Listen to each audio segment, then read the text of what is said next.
ইসরাত এগিয়ে এসে বিছানায় বসতে বসতে জিজ্ঞেস করে। কি স্বপ্নে দেখেছিস? নুসরাত এক পেশে ভুরু বাগিয়ে বিতৃষ্ণা নিয়ে জানায়। একজনকে দেখেছি, মুখ দেখিনি, কিন্তু অনুভব করেছি। ইসরাত শান্ত কথায় এবার কিছুটা বিরক্তি খুঁজে পাওয়া যায়। হিসিসি বলে ওঠে। সেটাই তো জানতে চেয়েছি, কাকে অনুভব করেছিস? নুসরাত ভ্রুক্ষেপহীন ভাবে শোয়া থেকে উঠে বসতে বসতে নির্লিপ্ত গলায় জবাব দেয়। আরশ ভাইকে। ইসরাত কথা বলতে যায়, নুসরাত কেটে পড়ে। মৃদু কণ্ঠে বলে ওঠে। অন্য বিষয়ে কথা বলি। ইসরাত আর ঘাটায় না, গলায় শান্ত শান্ত গলায় জিজ্ঞেস করে। ডাক্তার কি বলেছে? কোমরে হাড়ে ফ্র্যাকচার হয়েছে কিনা এক্সরে করে দেখতে হবে। এখন শুধু ব্যথানাশক ঔষধ দিয়েছে। ইসরাত শুধায়। তাহলে কি আগামীকাল তুই যাবি হসপিটালে আবার? নুসরাত উদাসীন কণ্ঠে জানায়।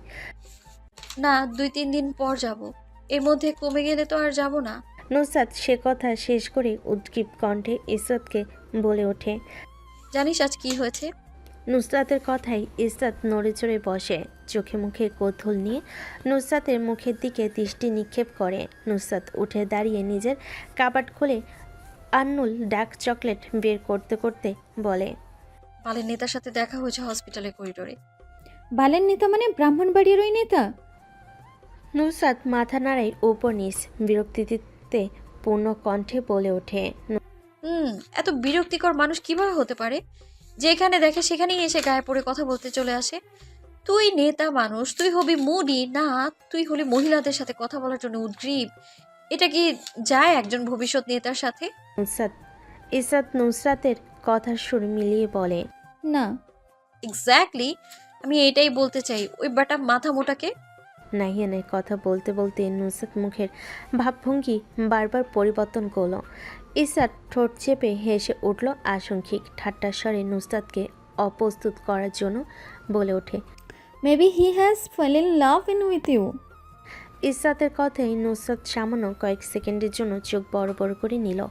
পর মুহূর্তেই দুজনের দিকে তাকিয়ে থেকে রোম কাঁপিয়ে হেসে উঠল। নুসরাত নিজের মুখে হাত দিয়ে চেপে ধরে বলে ওঠে। ভাই, মানুষ আমার মধ্যে কি দেখে প্রেমে পড়বে তুই বল?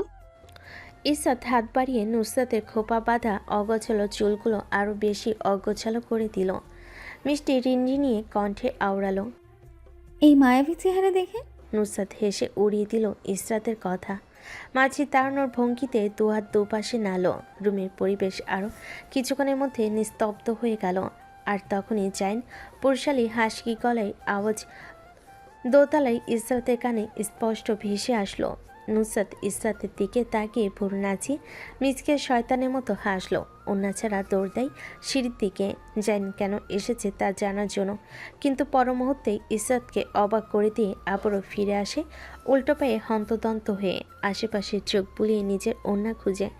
কাঙ্ক্ষিত জিনিস চোখের সামনে কোথাও খুঁজে না পেয়ে এলোমেলো কণ্ঠে গালি দিয়ে ওঠে। ধুর, প্রয়োজনের সময় কোনো কিছু হাতের কাছে পাই না। ইসরাতের গায়ে ওড়না দেখার পরপরই নুসরাতের শিকারী দৃষ্টি সেদিকে চলে যায়। মেয়েটা কিছু বুঝে ওঠার আগে ঝড়ের গতিতে এসে উড়ন্ত গতিতে ইসরাতের গায়ের উপর থেকে জর্জেটের ওড়না টেনে নিয়ে আবারও দৌড় দেয় নুসরাত। কাঠের দরজার সাথে পায়ের আঙ্গুল লেগে আঘাত লাগে। একবার নিজের দৌড়ের গতি থামিয়ে পা চেপে ধরে আর্তনাদ করে ওঠে। তারপর ইসরাতের দৃষ্টি সীমানার বাইরে উড়ে চলে যায়। ড্রয়িং রুমে নাসির সাহেব বসে আছেন। নুসরাত তাড়াহুড়ো করে গিয়ে সোফায় বসতে বসতে জাইনের উদ্দেশ্যে সালাম ঠুকে। সালাম ভাইয়া। জাইন নিজেও গম্ভীর কণ্ঠে নুসরাতের সালামের উত্তর দেয়। ওয়ালাইকুম আসসালাম। নুসরাত নাসির সাহেবের পাশে বসে সেন্টার টেবিলে রাখা আঙ্গুরের উপর হামলে পড়ে। ফ্রিজ থেকে এক মুঠো আঙ্গুর তুলে মুখে একসাথে ঢুকিয়ে জিজ্ঞেস করে। কি মনে করি এখানে ভাইয়া? জাইন নুসরাতের দিকে তাকিয়ে হাসে, আলগোছে পকেট থেকে ব্ল্যাক কার্ড বের করে ইশারা করে সেদিকে। সেটা দেখতেই নুসরাতের ঠোঁটে হাসি ফুটে ওঠে আপনা আপনি। ঠোঁট চোখা করে তীক্ষ্ণ চোখ বলে আমেরিকান এক্সপ্রেসো এর দিকে। আর কোনো প্রশ্ন করে না সে। জাইন এবার সূক্ষ্ম কণ্ঠে জিজ্ঞেস করলো। মনে হচ্ছে উড়ে এসেছো? নুসরাত কাছের পিসের পেস্ট্রির টুকরো তুলে নিতে যাবে। জাইন মৃদু কণ্ঠে বলে ওঠে। প্রয়োজন নেই এটার। নুসরাত ভুর কুচকে তাকায় নিচের পেস্ট্রির দিকে, ইশারা করে দাঁত কেলিয়ে হেসে উত্তর দেয়। আপনাকে লজ্জা দেওয়া উচিত নয়, তারপরেও বলবো ভাইয়া, এটা আপনাকে দিচ্ছে, এটা কে? এটা আমি নিজের জন্য নিয়েছি। যদি খেতে চান তাহলে নিজে কষ্ট করে প্লেটে তুলে নিন। জাইন নুসরাতের তীক্ষ্ণ অবমাননা আলগোছে ঢোক গিলে নেয়। নাসির সাহেবের দিকে তাকাতেই নাসির সাহেব গম্ভীর কণ্ঠে বলে ওঠেন। তুমি শুধু রেজিস্ট্রি করতে চাও? জাইন হ্যাঁ ভঙ্গিতে মাথা নাড়ালো। নাসির সাহেব পকেট থেকে চশমা বের করে কপালের ভাঁজে ফেলে ফু দিয়ে গ্লাস পরিষ্কার করে নেন। নুসরাত নিজের প্যান্টের পকেট থেকে নিজের চশমা বের করে ফু দিয়ে পরে নেয়। বাপ মেয়ে ভুরু যুগল কুচকে একসাথে জাইনের দিকে উপর নিচ তাকান। নাসির সাহেব গম্ভীর কণ্ঠে আবারও বলেন। দেখো, আমি একজন বাবা। আমার মেয়েকে যদি কেউ বলে ছেলে একা এসে হাত চাইতেই আমি আমার মেয়ের হাত দিয়ে দিয়েছি তার হাতে, সমাজের কোনো মূল্যায়ন করলাম না, তখন আমি কি উত্তর দিব? আমার মেয়ের দিকে আঙুল উঠবে বিদেশি ছেলেকে জাদু করে বিয়ে করেছে। জাইন সরি বলে প্রথমে ক্ষমা চেয়ে নিল নাসির সাহেবের কথা কাটার জন্য। নিজের রাজবাড়ি গলায় বলে ওঠে। যেখানে আমাদের বিয়ে আগে হয়ে গেছে সেখানে মানুষ কি বললো তার পরোয়া করি না। নুসরাত চুপচাপ একবার সোফার উপর তুলে বসে রইল। দোতলার বারান্দায় ততক্ষণে ইসরাত এসে দাঁড়িয়েছে। রেলিংয়ে হাত চেপে উকি দিল জাইনকে পরিষ্কার দেখার আশায়। তখনই আবারও নাসির সাহেব বললেন। সেটা তুমি বললে হবে না বাবা, সমাজ বলতে তো কিছু আছে। তোমাদের বিয়েটা সমাজের কাছে এখনো স্বীকৃতি পায়নি। আমাদের ফ্যামিলির ভিতরে কি হয়েছে এখনো আমাদের অনেক আত্মীয় জানে না। আর সেখানে যাই হোক, তুমি বললে আমি সমাজের পরোয়া করি না, কিন্তু আমাদের পরোয়া করতে হবে। আমি এই সমাজে বসবাস করি, আর এই সমাজ আমার মেয়ের দিকে আঙুল তুলুক সেটা আমি একদম চাই না। আমার মেয়ে ফেলনা নয় যে মানুষ তার দিকে আঙুল তুলবে। আমি এখনো বেঁচে আছি জায়েন, আর আমি বেঁচে থাকতে আমার মেয়ের উপরে আঙুল তোলার সাহস আমি কাউকে দিব না। জাইন এবার গম্ভীর কণ্ঠে জানতে চাইল। আপনি এখন কি চাচ্ছেন আমার কাছে মেজো আব্বু? নাসির সাহেব পানি পান করলেন। এক নিঃশ্বাসে কথা বলে হাঁপিয়ে উঠেছেন তিনি। শব্দ করে শ্বাস ফেলে অনুভূতিহীন কণ্ঠে জানালেন। নাথিং, অনেক কিছু হয়নি। নাথিং, অনেক বেশি কিছু হয়নি। সমাজের চোখে তোমাদের বিয়েটা বৈধ করতে চাইছি। তুমি তোমার বড় ভাইকে বড় ভাবিকে এখানে নিয়ে আসো। একটা সাধারণ অ্যারেঞ্জ ম্যারেজ যেভাবে হয় সেভাবে তোমরা সবাই এসে ইসরাতকে দেখবে, তারপর তার হাত আমার কাছে চাইবে। আমি তোমাকে পরামর্শ করব এবং আমি নিশ্চিত করব যে আমার মেয়ের উপযোগী জীবনসঙ্গী তুমি। তারপর তোমাদের আবারও প্রথম থেকে বিয়ে হবে, কারণ মেয়েদের বিয়ের বিষয়ে অনেক শখ থাকে। আমি মনে করি আমার মায়েরও আছে, তাই তার এই শখ আমি অপূর্ণ রেখে বিয়ে দিতে চাই না। বুঝেছো আমি কি বলছি? জাইন নির্দ্বিধায় উত্তর দিল। জি, আর কিছু মেজো আব্বু? নাসির সাহেব দুপাশে মাথা নাড়লেন। জাইন উঠে দাঁড়ালো। সালাম জানিয়ে দরজার দিকে বের হয়ে যাবে। নিজের দিকে কারোর প্রবল দৃষ্টি অনুভব হলো। ঘাড় কাত করে তরক করে পেছনে তাকাতে চুপচাপ মলিন মুখে দোতলায় দাঁড়িয়ে থাকা ইসরাতের সাথে চোখাচোখি হলো। জাইন আজ ইসরাতের পানে চেয়ে হাসল না, গম্ভীর মুখ করে স্থির দৃষ্টি কিছুক্ষণ তাক করে রাখলো শুভ্র মেয়েলির মুখে। ঠোঁট নাড়িয়ে কিছু একটা পিপি করতে করতে দ্রুত পায়ে নাসির মঞ্জিলে পরিত্যাগ করলো। সৈয়দ বাড়ির ড্রয়িং রুমে মাথায় হাত রেখে এখনও বসে আছে হেলাল সাহেব। চোখে মুখে কিছুটা উদ্বিগ্ন ভাব ফুটে আছে। কপালে হাত চেপে রেখে যখন কিছু চিন্তা করছিলেন তখন নাকে এসে লাগলো পুরুষালী আতরের ঘ্রাণ। লেবু পাতার সুগন্ধিতে পুরো ড্রয়িং রুম মোমো করে উঠল। নিজের নিকট গন্ধটা তীব্র করে পেতেই হেলাল সাহেব কপাল থেকে হাত সরিয়ে চোখ খুলে জাইনের দিকে তাকালেন। সোজা হয়ে বসতে বসতে জিজ্ঞেস করলেন। কি হয়েছে? ও বাড়ি থেকে এসেই পান্ডার মতো মুখ ফুলিয়ে বসে আছে কেন? তোমাকে ভয়ঙ্কর লাগছে। হেলাল সাহেবের কথাই জাইন রিয়াক্ট করল না। জাইনকে নড়তে না দেখে বিভ্রান্ত হলেন সামান্য হেলাল সাহেব। ঠোঁট থেকে রসিকতা সরিয়ে সিরিয়াস ভঙ্গিতে জানতে চাইলেন। কি হয়েছে? গুরুতর কোনো সমস্যা? জি, সমস্যা তো বটেই। আমার চিন্তাটা তো আপনাকে নিয়ে। জাইন নিরেট কণ্ঠে কথাটা শেষ করে। জাইনের কণ্ঠে কোনো শ্লেষ খুঁজে পেল না হেলাল সাহেব, তাই উদ্বিগ্ন কণ্ঠে জিজ্ঞেস করলেন। আমাকে নিয়ে কী রকম চিন্তা? জাইন নিজের গলা নিচু করে নিল, ফিস করে হেলাল সাহেবের উদ্দেশ্যে বলল, আব্বু, আমার সত্যি আপনার জন্য কষ্ট হচ্ছে। মানুষ আপনাকে রাস্তায় দেখলে ছি বলবে। হেলাল সাহেব আতঙ্কিত কণ্ঠে জিজ্ঞেস করলেন, কেন? প্রশ্ন এটা না সেটা, বলুন ইসরাতের খোঁজখবর নেওয়া শেষ? না, এখনও শুরু করিনি, কিন্তু মানু হেলাল সাহেব কথাটা কেটে দিল জাইন। ফিস করে সতর্ক আওয়াজে বলে, তাহলে যত তাড়াতাড়ি সম্ভব ইসরাতের সম্বন্ধ নিয়ে যান, না হলে মানুষ আপনাকে ছি বলবে। সেটা তো বলবে, কেন ছি বলবে? জাইন দাঁতে দাঁত চেপে গম্ভীর গলায় বলল, সবাই জেনে গেছে ইসরাতের সাথে আমার বিবাহের কথা। তাতে কি? আরে আব্বু, আপনি এখনো বুঝতে পারছেন না? মানুষ খারাপ বলবে না? আপনার ছেলের বউ নিজের বাপের বাসায় এখনো থাকে, আর তার খরচও তার বাবা বহন করে। জাইনের কথার সাথে মানুষের ছি দিবে কেন, তার যুক্তিসঙ্গত কারণ খুঁজে পেলেন না। জাইন বলল, আব্বু, এখনো সময় আছে। মেজো আব্বু কিছু কথা মানুষের কাছে ছড়ানোর আগেই তুমি গিয়ে ধুমধাম করে ইসরাতকে তুলে নিয়ে আসো। এতে তোমার সম্মান আরও বেড়ে যাবে, বুঝছেন? সেই তো রেজিস্ট্রি করে নিয়ে আসবো। তাহলে এর আগে ধুমধাম করে তুলে নিলে কেমন হয়? আপনার জয়ধ্বনি মানুষের মুখে মুখে থাকবে। হেলাল সাহেব গভীর চিন্তায় চলে যেতেই জাইন ঠোঁট কামড়ে হেসে দিল। সেই হাসি বেশিক্ষণ স্থায়ী হলো না, দন্ত কৌপাটির মধ্যে বিলীন হয়ে গেল। হেলাল সাহেব উপনিস মাথা নাড়িয়ে তীক্ষ্ণ কণ্ঠে বললেন, তাহলে এখন যত তাড়াতাড়ি সম্ভব ইসরাতের বিষয়ে খোঁজ নিতে হবে। জাইন, আমরা এক কাজ করি, আগামী বুধবার বিয়ের জন্য হাত চাইতে চলে যাই, কি বলো তুমি? জাইন হ্যাঁ ভঙ্গিতে উপনিস মাথা নাড়ালো। হেলাল সাহেব গম্ভীর চিন্তায় নিলিপ্ত হলেন। চিন্তা শেষে চোখ তুলে জাইনের উদ্দেশ্যে বললেন, আমাকে একটা ওয়াদা করতে হবে। জাইন শুধালো। কি বিষয়? হেলাল সাহেব নিলিপ্ত কণ্ঠে বললেন, আমার কথার মধ্যে তুমি কোনো কথা বলতে পারবে না, ওয়াদা করো। জাইন পুরুষালী ঠোঁটজোড়া নাড়িয়ে শক্ত কণ্ঠে আওড়াই। ওয়াদা। পরের দিন সকালবেলা মিষ্টি রোদের আজ দেখা মিলেছে। সূর্যের দেখা মিললে তার তেজ তেমন প্রকট না। চারিদিকে বাতাস বইছে, বাতাসের সাথে গাছের ডাল শুকিয়ে যাওয়া পাতাগুলো মরমরে শব্দে ঝরে পড়ছে নিচে। ইসরাত আজ ভার্সিটিতে যাবে, তাই নুসরাত তাকে এগিয়ে দেওয়ার জন্য সাথে বেরিয়েছে।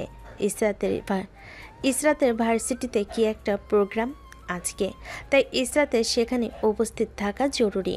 বাড়ি থেকে বের হতেই হসপিটাল এসে দুজন লোক নুসরাতের চোখে পড়ল। ফিসফিস করে ইসরাতের উদ্দেশ্যে বলল, ওই দেখ কার্টুনগুলোকে, গতকাল থেকে দেখছি আমার পিছু নিয়েছে। ইসরাত আর চোখে লক্ষ্য করল তাদের। নুসরাতের কথা অনুযায়ী সত্যি দুজনকে দেখতে কার্টুনের মতো দেখাচ্ছে। তারা ওই দুজনকে পাত্তা না দিয়ে সামনে পা বাড়ালো। তারা যত সামনে এগুলো দুজন তাদের পেছন পেছন আসলো। ইসরাত সিএনজি উঠে চলে যাওয়ার পর দুজন নুসরাতকে চুপিসারে লক্ষ্য করতে লাগলো। নুসরাত পকেটে হাত রেখে দূর দূরান্তে চোখ শুরু করে তাকালো। এটা দুজন নোটিশ করলো। গুরুত্বপূর্ণ কিছু হতে পারে বলে দুজনের নিকট মনে হলো। হেলাল সাহেবকে তথ্যটা জানানোর জন্য কল দিল। দুবার রিং হতেই কল রিসিভ করলেন তিনি। কিছু জিজ্ঞেস করার আগেই দুজন পরামর্শ করে নিল কে বলবে। বাপাসের লোকটা বলল, ইয়েস ম্যাম, তুই বল। এসমাম নামক লোকটা অপর পাশের লোকটাকে বলল। না, তুই বল হ্যাসাম। দুজনের কথা কাটাকাটির মধ্যে হেলাল সাহেব ধমক দিলেন, জিজ্ঞেস করলেন, কি গুরুত্বপূর্ণ খবর আমাকে জানাও। এহসান, তুমি বলো। এহসান জিব্বা দিয়ে ঠোঁট ভিজিয়ে নিয়ে বলে ওঠে, আপনি আমাদের যার উপর নজর রাখার জন্য বলেছিলেন তিনি এখন রাস্তায় দাঁড়িয়ে দূরে কোথাও চেয়ে আছে। ফোনের অপর পাশে হেলাল সাহেব দাঁতে দাঁত চাপলেন, কিরমিরিয়ে জিজ্ঞেস করলেন। এই তোমাদের গুরুত্বপূর্ণ খবর। দুজন একসাথে বলে উঠল, জি হ্যাঁ। ফোন রাখো গাধারা, আর ওর উপর নজর রাখো। দুজন সামনে তাকিয়ে দেখল নুসরাত নেই। একসাথে চিৎকার করে বলে ওঠে। হেলাল সাহেব দৃঢ় গলায় হিসিয়ে বলেন, ওকে তাড়াতাড়ি খুঁজে বের করো, না হলে। হেলাল সাহেবের কথা কেটে দিয়ে তারা বলে উঠল। হেলাল সাহেব স্বস্তির নিঃশ্বাস ত্যাগ করলেন। হেলাল সাহেব ফোন কাটতে যাবেন, এসমাম ফোন টেনে নিয়ে গিয়ে ভয়ত কণ্ঠে বলল, স্যার, ম্যাম তার থেকে 2-3 বছরে ছোট একটা ছেলেকে ব্যাট দিয়ে পেটাচ্ছেন। হেলাল সাহেবের ছোট ছোট চশমার পেছনে ঢাকা চোখগুলো বৃহতাকার ধারণ করলো। তিনি মেয়েটাকে কতটা ভদ্র সভ্য তার মতো মনে করেছিলেন, আর এখন দেখেন কি শক্ত কণ্ঠে আদেশ দিলেন, নজর রাখো আর কি কি ঘটে সব আমাকে ইনফরমেশন দাও। দুজন একসাথে বলে ওঠে। Yes sir. ইসরাতের ভার্সিটিতে আজ একটা বিশেষ প্রোগ্রাম রাখা হয়েছে। সেখানে কিছু গণ্যমান্য ব্যক্তিরা আসবেন। এই প্রোগ্রামের মূল কারণ হলো যারা টাকার অভাবে পড়তে পারছে না বা দারিদ্রতার কারণে বিবাহ সম্পন্ন হচ্ছে না, তাদের জন্য একটা ফান্ড খোলা। নাজির সাহেব, সৈয়দ সাহেব আর শহীদ সাহেবকে সেখানে আমন্ত্রণ জানানো হয়েছে। নাজির সাহেব কিছু ব্যস্ততার কারণে প্রথমেই তিনি না করে দিয়েছেন, তাই আজ শুধু সোহেব সাহেব না হয় সৈয়দ সাহেব আসবে। ইসরাতকে ভলেন্টিয়ারের দায়িত্ব রাখা হয়েছে। প্রিন্সিপাল রুমে মিটিং শেষে যখন ক্যাম্পাসে বিশেষ অতিথিদের নিয়ে আসা হলো, ইসরাতের ক্লাসমেটরা সিনিয়র হিসেবে তাদের ফুল দিয়ে বরণ করে নিল। ইসরাত তখনও লক্ষ্য করেনি স্টেজে আসা মানুষগুলোকে। অতিরিক্ত মানুষের জন্য পুরো স্টেজ এরিয়া গরম হয়ে উঠেছে। মানুষের সংস্পর্শে দ্বিগুণ ঘেমে যাচ্ছিল। ইসরাত তাদেরই একজন। ঘামের গন্ধে বমির উদ্বেগ হলো, তাই ভাবলো ঠান্ডা পানি পান করলে হয়তো বমির উদ্বেগ কমবে। ব্যাগ থেকে ঠান্ডা পানি বের করে পান করতে যাবে, অস্বাভাবিকভাবে হাত কেঁপে উঠল। ইসরাত ভুরকুচকে নিজের হাতের এই অধপতন লক্ষ্য করল। সেখান থেকে চোখ ফিরিয়ে আনতেই নিজের দিকে কারোর তীব্র দৃষ্টি অনুভব করল। মেলি নাজুক শরীরখানা তখনই টানটান শক্ত হয়ে আসলো। ঘাড় ঘুরিয়ে আশেপাশে তাকালো না।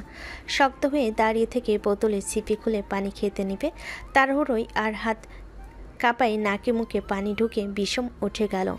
মুখ চেপে ধরে কুহু কুহু করে কেসে উঠতেই কুহু করে কেসে উঠতে পিঠে কারো শক্ত হাতের স্পর্শ পেল। ইসরাত তড়াক করে দূরে সরে যাবে, তার আগে মেয়েলি কবজি চেপে ধরল জাইন। চোখ বড় বড় করে উদ্বিগ্ন কণ্ঠে জিজ্ঞেস করল, কাম ডাউন ইসরাত, এটা আমি। আগে এটা বলুন, আপনি ঠিক আছেন? ইসরাত নিজের মুখে হাত চেপে ধরল, গলায় এখনও কিছু একটা করছে। জাইনকে দেখে অবাক হলো, তবুও অবাকতা ঢেকে রেখে মৃদু কণ্ঠে জানালো, আমি ঠিক আছি। জাইন কণ্ঠ খাদে নামি যতটা সম্ভব শান্ত গলায় জিজ্ঞেস করল, আর ইউ শিওর? কোনো সমস্যা হচ্ছে না তো? ইসরাত চোখ তুলে তাকাতে নাক চিরে লেবু পাতার ঘ্রাণ প্রবেশ করল।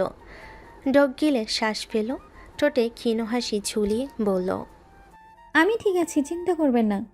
রেস্টুরেন্টের এক কোণে বসে আছে এসমাম এহসান।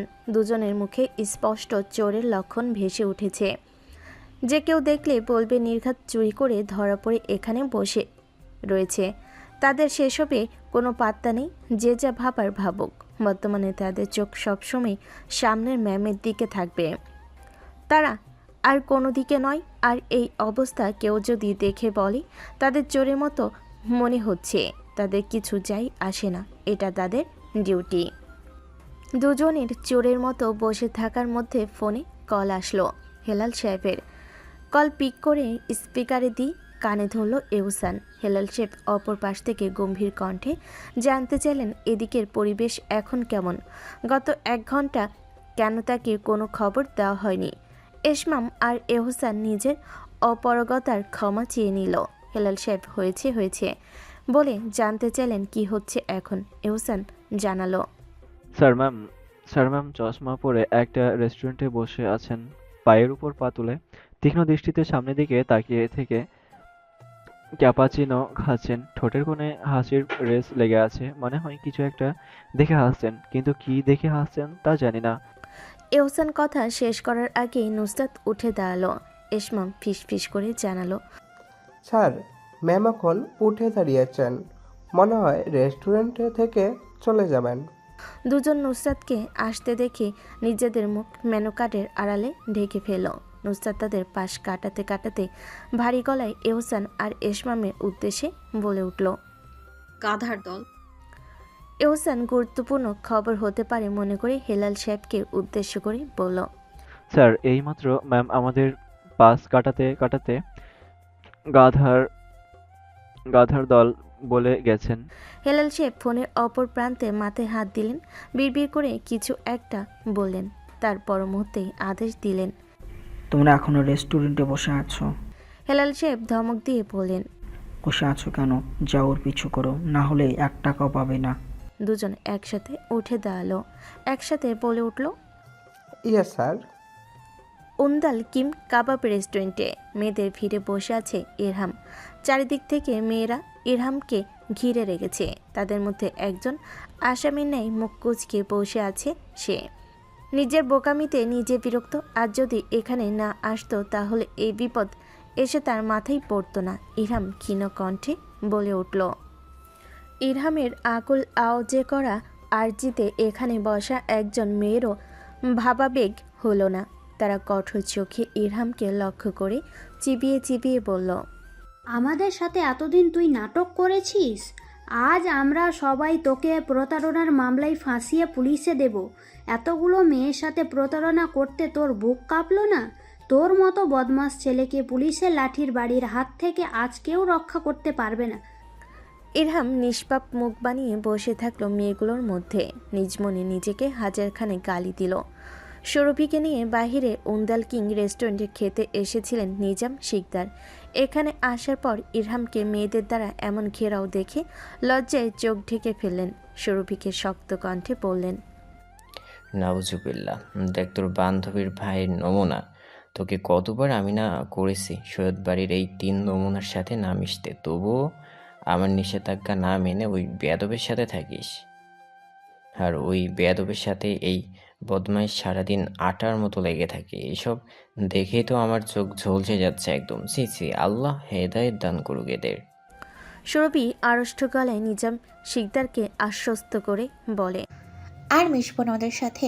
নিজাম শিকদার রাগে ডিডি করা গলায় বলেন, দেখো মেয়েদের মাঝখানে কীরকম বসে আছে। পুরুষ মানুষ হয়েও এই চাহনি দেখতে আমার ইনাল গা গোলাই বদমাইশের মতো মেয়েদের দিকে চেয়ে থাকে। আমার দিকেও কেমন করে দাঁড়ায়। সৌরভী সূক্ষ্ম ঢোক গিল। জিব্বা দিয়ে ঠোঁট ভিজিয়ে নিয়ে ফিস ফিস করে বলল, আর মিশবো না ওদের সাথে বলছি তো।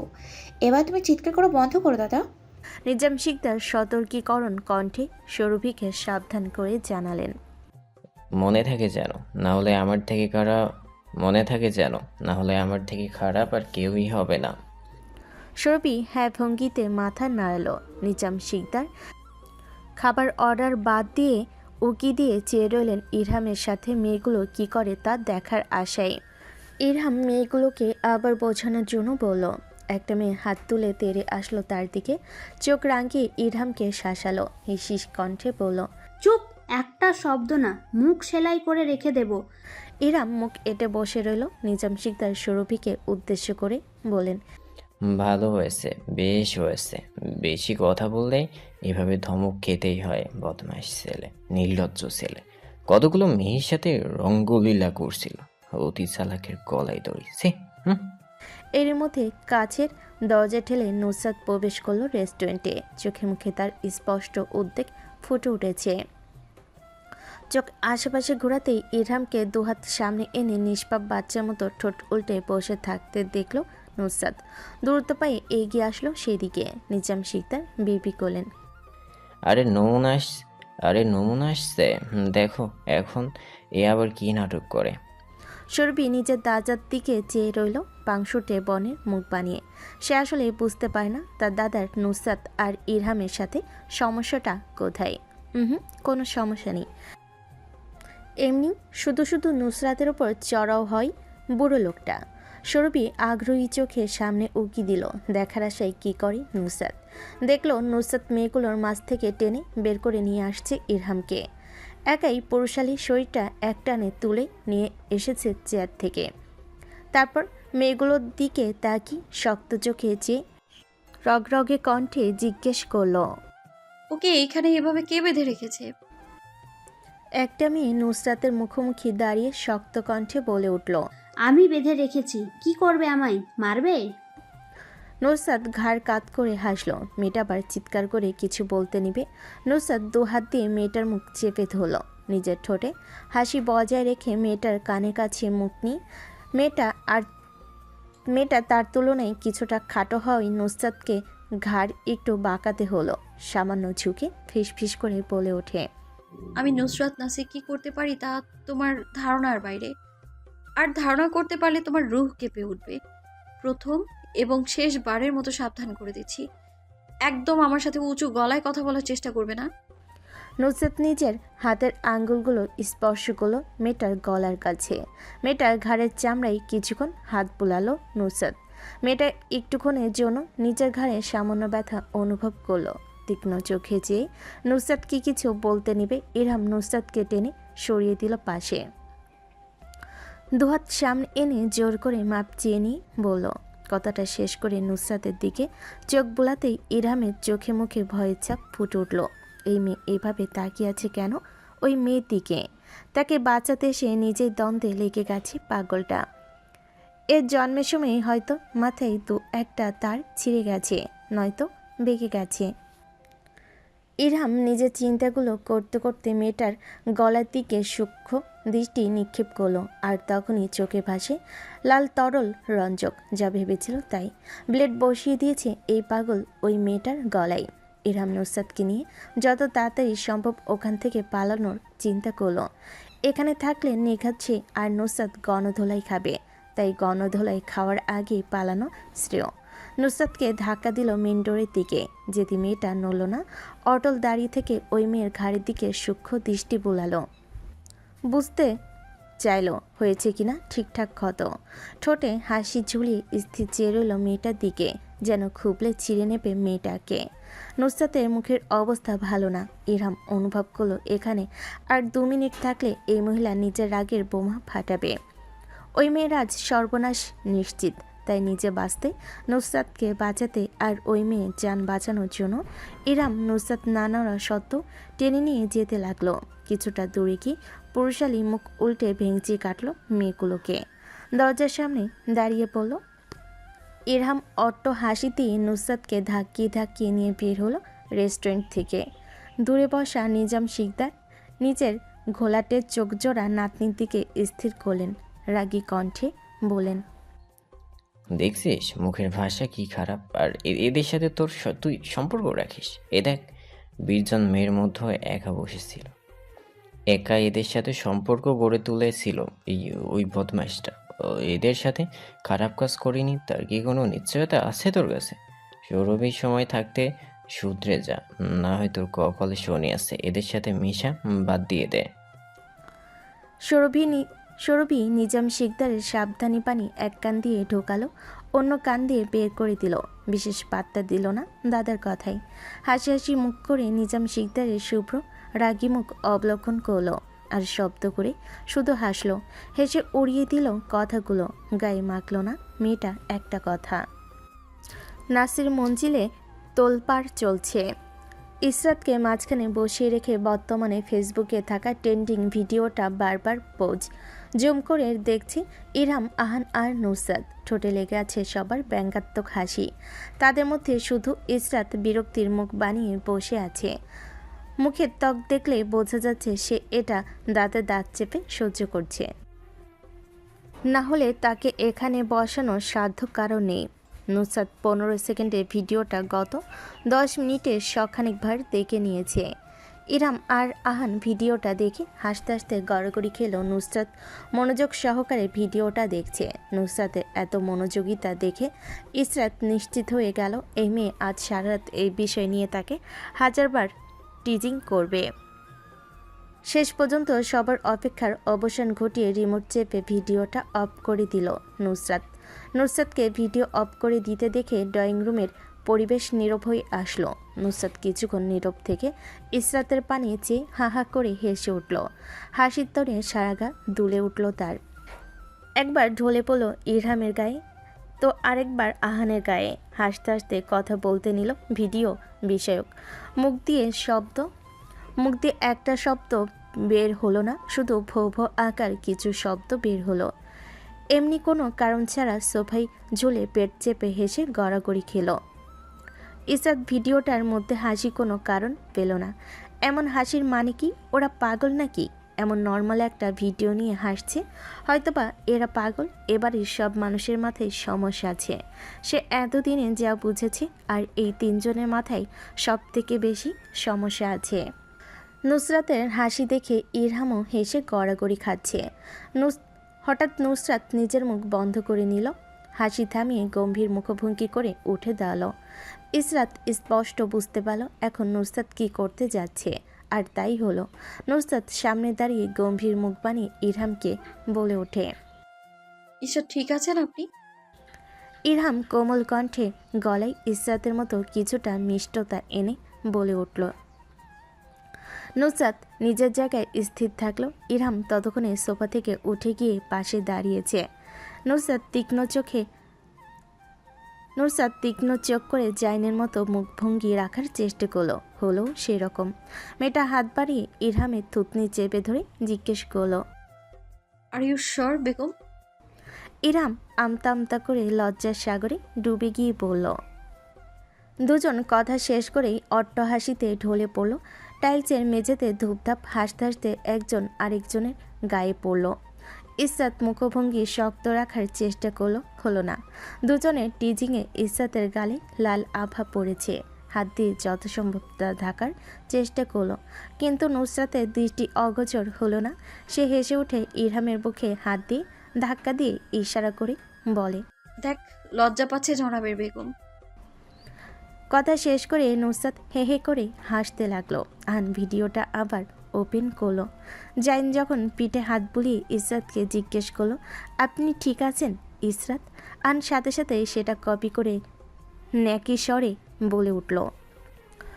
নুসরাত ওড়না আড়ালের মুখ ঢাকলো, লজ্জা পাওয়ার মতো করে মুখ উল্টে পাশে ঘুরিয়ে নিল। বাংলা সিনেমার আগেকার নায়িকাদের মতো উল্টো পাশ থেকে মাথা ঘুরিয়ে এক হাত দিয়ে কপালে চেপে ধরে অন্য হাত বুকের বাঁ পাশে চেপে ধরে বলে উঠল। ড্রয়িং রুমে বসে কখন থেকে হাসছে 3 ভাই বোন। তাদের মধ্যে মুখ গোমরা করে বসে আছে একমাত্র ইসরাত। সে এই 3 জনের আচরণে বিরক্ত। তাদের হাসি তামাশার মধ্যে এসে যোগ দিল আরও এক নমুনা। এতক্ষণ সে পড়তে ব্যস্ত ছিল, পড়াশোনা শেষ করে এসে বসেছে তাদের পাশ ঘেঁষে। মোমো নুসরাত আন আর ইরহামের কথা শুনে নিজেও হে হে করে হাসতে লাগলো, সবার সাথে তাল মিলিয়ে। ইরহাম টিপ্পনি কেটে বলে উঠল,